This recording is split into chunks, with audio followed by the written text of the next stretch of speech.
Tema 1. Introducción al tratamiento de las aguas residuales.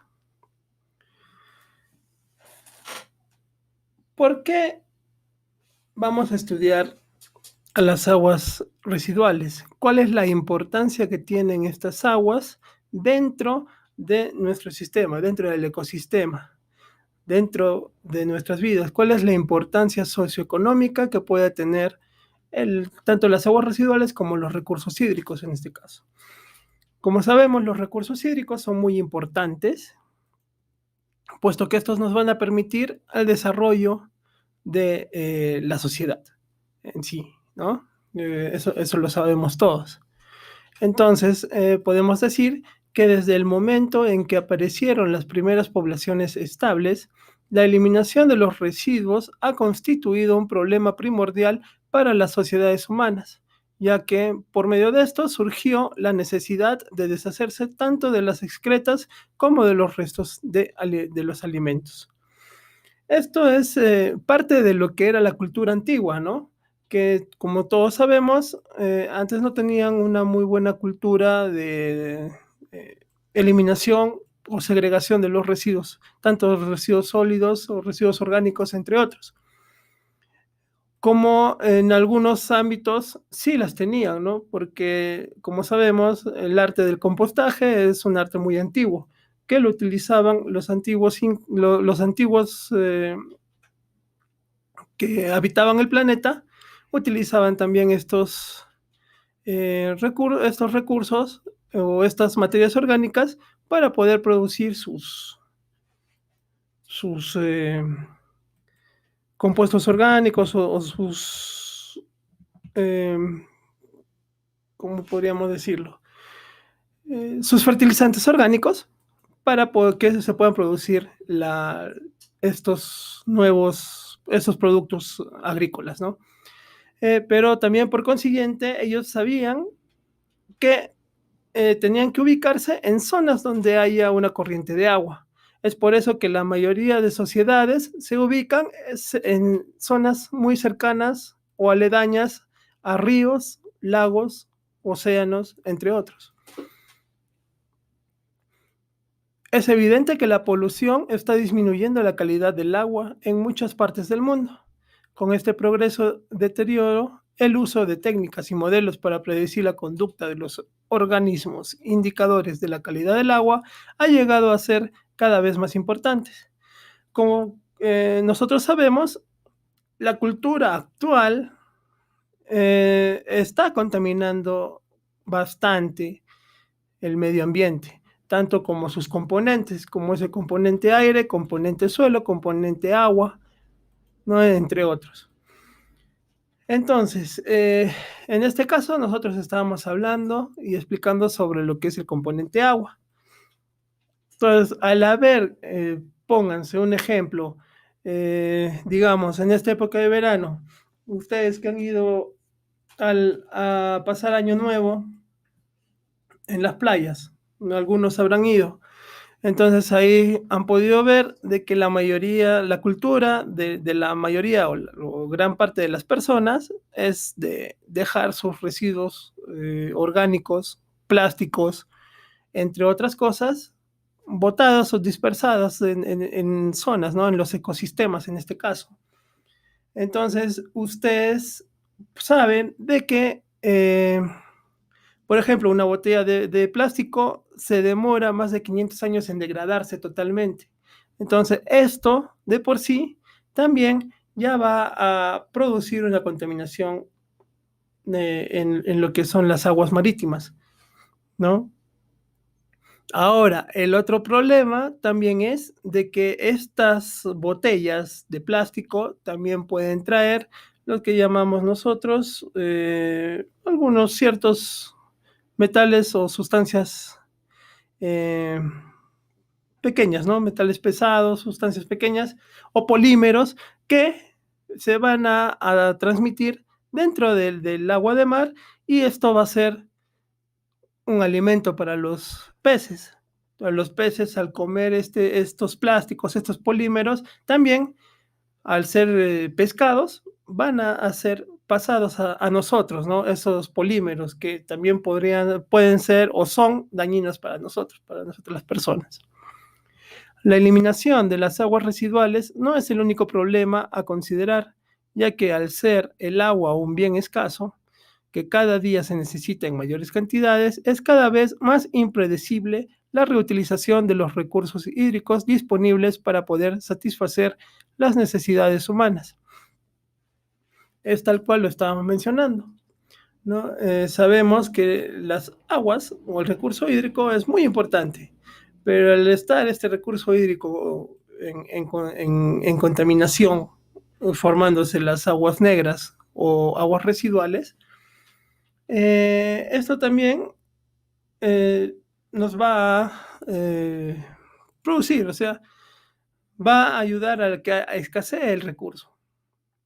Entonces, por eso que se trabaja con lo que nosotros denominamos o se llama la tecnología del tratamiento de las aguas residuales, que tiene como fin el recuperar las aguas a un estado en que las normas permitan su consumo. Como sabemos, digamos, si es que queremos que sea para consumo humano, va a ser necesario una potabilización de las aguas.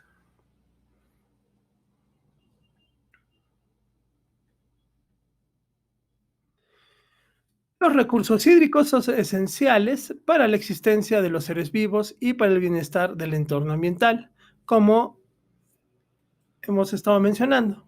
Ahora, como podemos ver en la imagen, vemos un pozo donde se almacena las aguas, tanto residuales como otro tipo de aguas también. El tratamiento de aguas residuales está creciendo en todos los países, ya que cada vez son más los grandes núcleos de población de aguas grises y negras, que tienen que ser inexorablemente tratadas para no originar graves problemas de salud pública. Como hemos estado viendo en los últimos días, este gran problema que ha habido en la ciudad de Lima, ¿no? De que el problema de que se rompieron los tubos colectores de Sedapar en el distrito de San Juan del Lurigancho, y por ende se pudo, o generalmente el gobierno hizo bien en llamar a lo que es un estado de emergencia, debido a que puede ser un estado de emergencia sanitaria en este caso, ¿no? Por lo mismo que son aguas residuales, aguas negras, aguas grises, las cuales contienen componentes fecales, bacterias, hongos, levaduras, que pueden adherirse a nosotros, ¿no? Son materias peligrosas que si se consume ese tipo de aguas pueden causar enfermedades peligrosas hasta la muerte. Con respecto al agua, sus fuentes nacen en las altas montañas del Perú y están próximas a explotaciones mineras, por lo que están expuestas a niveles peligrosos de metales pesados de esta actividad extractiva. Esto puede conllevar a que se pueda contaminar y afecten la salubridad de la producción agropecuaria, como también de la zona urbana, ¿no? Del uso urbano que se le pueda dar al agua.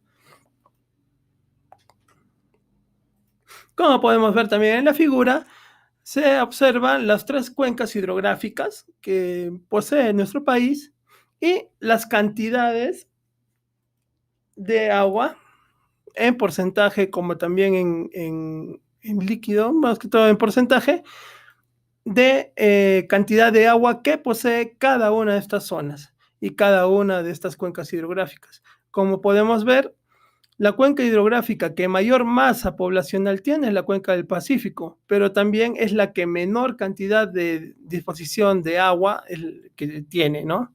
La cuenca del Titicaca también pues, está en promedio, pero la que tiene mayor cantidad de agua es la cuenca del Atlántico o la cuenca del Amazonas, también denominada. Pero la cantidad de población que existe en esta zona es muy poca para la cantidad de agua que contiene o que tienen ellos, ¿no? Según el Instituto Nacional de Estadística e Informática, el INEI, de los 31.2 millones de habitantes que se estiman tiene el Perú en el año 2015, el 88% de la población vive en áreas urbanas con más de 10.000 habitantes y más de 10.8 millones están en Lima y en el Callao, esto dando que sea un 35% de la población. Este dramático proceso de urbanización que se expresa a través del crecimiento demográfico tiene en su dimensión económica un alarmante aparejado con el crecimiento de la pobreza urbana. Es por eso que ahora se están dando políticas de ordenamiento territorial. ¿Qué van a permitir? ¿Qué nos va a permitir esto? Estas políticas de ordenamiento territorial nos van a poder permitir organizar bien lo que son las aguas de saneamiento básico, que en este caso incluye lo que es agua desagüe, y para que todas las familias puedan tener y gozar de este recurso. Una pregunta para discusión, para que ustedes lo discutan en sus casas. ¿Qué medidas se deberían tomar ante este caso de falta de servicios de agua y saneamiento básico? Como podemos ver en la gráfica, vemos que es la gráfica de un pueblo joven, la zona de Lima, donde hay casas de ciprés, ¿no? Casas de las prefabricadas, y para poder tener su agua, tienen que llenar bidones de agua para tener agua potable. Aquí solamente llega el agua potable por medio de carro cisterna. Entonces, esto es una situación en la que el gobierno actual está peleando, luchando para que toda la sociedad, pueblos jóvenes, y las zonas pudientes, zonas A, B, C, ¿no? Como sabemos, las D, la E, la F, puedan tener y gozar de este servicio. Entonces, esto es algo que no se debe de dar, no se debería de dar, sino que cada conexión, cada casa debería tener su salida de agua potable, tanto como también su colector de aguas residuales, ¿no? Porque si bien sabemos, al no tener agua potable tampoco va a haber servicio de saneamiento, lo que es el de agua y desagüe. Al no tener desagüe, se tienen que trabajar con los famosos silos. Y para que mantener estos hilos también se tiene que trabajar con lo que es cal, que es un insumo que no es muy barato. Entonces, esto es lo que se debe trabajar actualmente. Según la UNESCO, en el 2017 se dijo que la disponibilidad del recurso hídrico está intrínsecamente ligada a la calidad del agua, ya que la contaminación de las fuentes de agua puede excluir diferentes usos. El aumento en los vertidos de aguas residuales sin tratar, junto con la escorrentía de tierras agrícolas y las aguas residuales industriales con tratamiento inadecuado, han llevado al deterioro de la calidad del agua en el mundo. La meta 6.3 de los ODS establece que de aquí al 2030, que es el plazo que se ha marcado, se debe mejorar la calidad del agua reduciendo la contaminación y eliminando el vertimiento y minimizando la emisión de productos químicos y materiales peligrosos, reduciendo a la mitad el porcentaje de aguas residuales sin tratar y aumentando considerablemente el reciclado y la reutilización sin riesgo a nivel mundial. Era el caso que se estaba dando en nuestra ciudad de Arequipa, ¿no? Que antes, cuando no había mucha regulación en el agua, las empresas o varias industrias botaban su sistema colector de desagüe, era eliminado en el río Chili. Es por eso que la biota que existía en el río Chili, sean pescados, camarón, como hace 40 años existía y había camarón en esta zona, ahora ya no hay tanto. ¿no? Entonces, al haber hecho todo esto, ya podemos ver que se están repoblando ciertas partes del río. Está repoblando en lo que es el ecosistema, ¿no? Las especies de pescados, entre otras cosas, ¿no? Entonces, eso es bueno, porque también va a permitir de que el agua del río se oxigene y no exista lo que se denomina la famosa eutroficación, que es la falta de oxígeno y aumento de lo que son nitrógeno, aniones de nitrógeno y fósforo. Entonces, esto es lo que nos ayuda, ¿no? Nos ayuda a que se vuelvan a repoblar zonas que antes no tenía, que se había perdido por una mala gestión de las aguas, ¿no?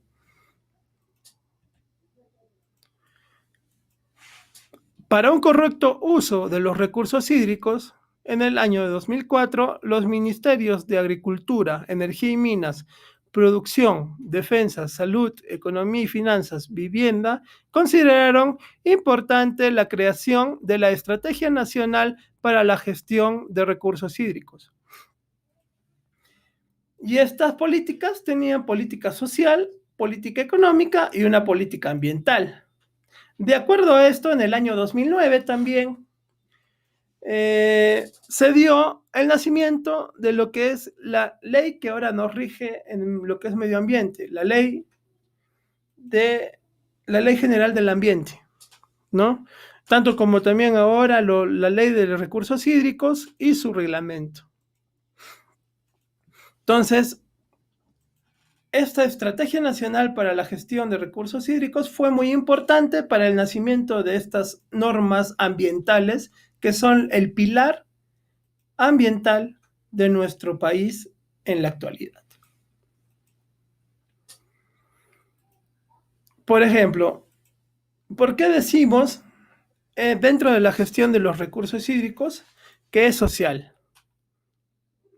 Es social porque es un recurso que nos sirve a toda la sociedad. Es un recurso que usamos toda la sociedad, ya sea para usos industriales, para usos domésticos, usos recreativos, entre otros. ¿Por qué se dice que es económico? ¿Por qué pensamos o decimos que es económico dentro de una gestión de recursos hídricos? Es económico porque también es un bien. Y estos bienes tienen que tener también un beneficio económico, ¿no? ¿Y por qué decimos que es ambiental? Porque es parte, soporte importante de los ecosistemas. Por eso también decimos de que es ambiental. Entonces, ¿cumple lo que es un proceso de gestión? Sí, porque cumple con las tres políticas, que sea social, que sea económico y que sea ambiental.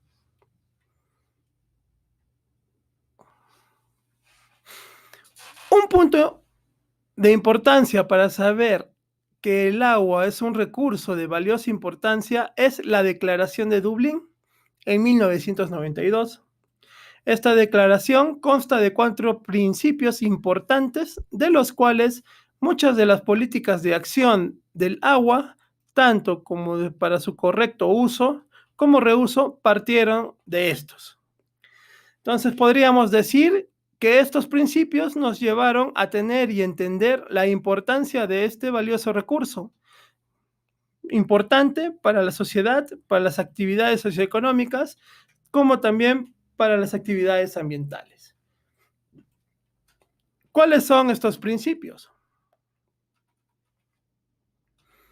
El agua es un recurso finito y vulnerable, y esto es importante, puesto que el agua no es un recurso que se mantenga, sino es un recurso que se puede terminar. Y una de las causas por las que el agua, este tipo de recursos, se pueda terminar es el calentamiento global que estamos actualmente con esos problemas. Entonces, el agua es importante para sostener la vida, desarrollo y el medio ambiente, los 3 pilares importantes. El aprovechamiento y la gestión del agua debe inspirarse en un planeamiento basado en la participación de los usuarios, los planificadores y los responsables de las decisiones a todos los niveles.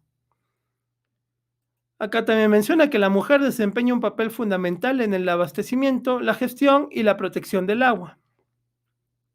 El agua tiene un valor económico en todos sus diversos usos, en competencia a los que se destina y debería reconocérsele como un bien económico.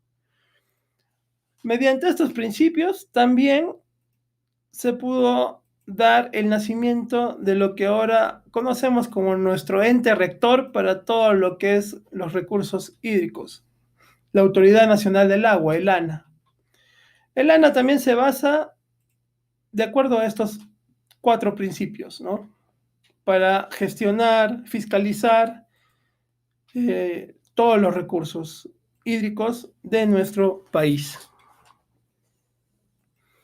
Ante una demanda en constante crecimiento, las aguas residuales están cobrando impulso como una fuente alternativa y confiable de agua.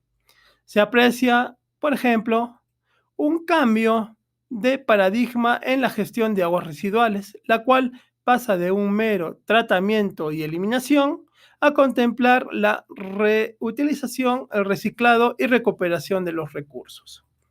En este sentido, las aguas residuales ya no se consideran un problema que necesita solución, sino que son parte de la solución ante las dificultades que hay en la actualidad para enfrentar que las comunidades se enfrentan. Como podemos ver también en las gráficas, ¿no? Que están tratando estas aguas para que puedan ser reutilizadas en diversos usos. Ahora, como ya también se explicó anteriormente, es muy importante saber cuál es la calidad del agua que se está tratando. De acuerdo a esto, se van a poder saber cuáles son los usos a los que se les puede dar, ¿no? La ecoeficiencia aplicada al tratamiento de aguas residuales no discrimina tecnologías existentes o empleadas, sino propicia mejora la articulación de los componentes para crear operaciones y procesos que en conjunto sean más económicos, tengan mejor eficiencia y sean ambientalmente amigables al ser empleados en la depuración de las aguas residuales. Finalmente, se sabe que algunas ciudades e industrias empezaron a reconocer el vertido directo de los desechos en los ríos, lo cual provocaba problemas sanitarios, lo que habíamos estado hablando y explicando qué ocurría en nuestra ciudad Arequipa con el río Chili, ¿no? Que algunas industrias eliminaban todos sus desechos de producción, como también de aguas aguas sanitarias, aguas grises, las eliminaban directamente al río Chili y no tenían un proceso de tratamiento ni nada. Por lo cual este fenómeno llevó a la construcción de instalaciones de depuración, introduciéndose a la fosa séptica, pozos sépticos, como uno de los mecanismos para el tratamiento de las aguas negras o aguas residuales, en este caso, ¿no? Urbanas.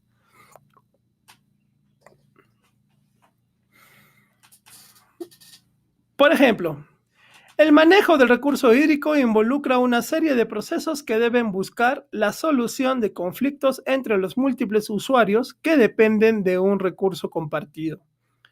La oferta de agua proviene generalmente de un sistema común, que es de la cuenca hidrográfica, y los excedentes de su uso para el consumo humano, así como los efluentes de saneamiento que vuelven a integrar el sistema colector.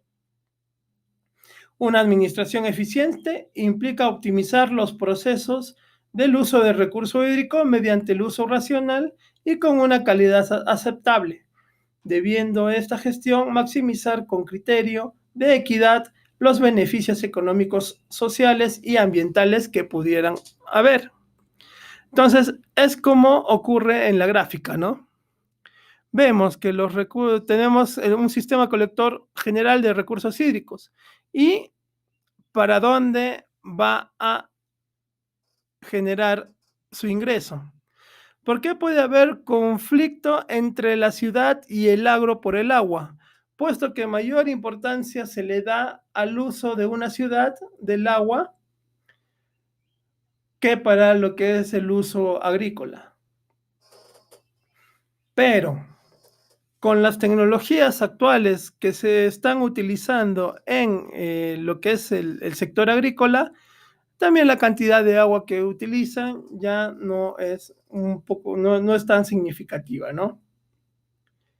Aunque es el sector que mayor cantidad de agua usa o gasta en la actualidad.